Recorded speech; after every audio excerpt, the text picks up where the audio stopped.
Hi guys, पुन्हा एका नवीन ब्लॉगमध्ये स्वागत आहे. माझं नाव रुपाली. चला तर मी संध्याकाळचं रुटीन शेअर करते तुम्हाला. संध्याकाळी देवाला दिवा अगरबत्ती लावून झाला तर म्हणलं चला स्वयंपाकाला बसूया, पोरं खेळतात. भाजी तर दुपारीच नीट केलेली. ह्या दोघांना बसवलं, टी व्ही लावून दिलं कार्टून. तरी दोघं निवांत खात भाऊ बहीण बसलेले. तरी ते एका साईडला आमटीला फोडणी मारली वांग्याच्या आणि दुसऱ्या साईडला भात घातला. म्हणजे असं वांग खूप छान होतं, मीडियममध्ये सुकं केलं ना. आणि आमच्या घरात सगळेजण आवडीनं खात्यात. आणि साईडला मेथीची भाजी बघा असं करून घेतले मी. आम्ही डाळच घालून मी भाजी करते आणि खूप छान लागते. आणि एका साईडला भांड्याचा एवढा राडा पडलेला, म्हटलं इथे एका साईडला भात आमटी होत्या तोपर्यंत इथलं भराभरा भांडी वगैरे घासून घ्या, मलाच हलकं होईल. मग इथं शिजते, गॅस बारीक करून इथं भांडी वगैरे घासायला घेतलं मी भराभरा.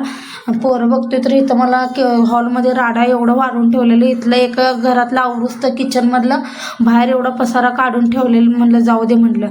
मग भांडी वगैरे घासून घेतल्यानंतर इथं मी भाकरी करायला घेतलो.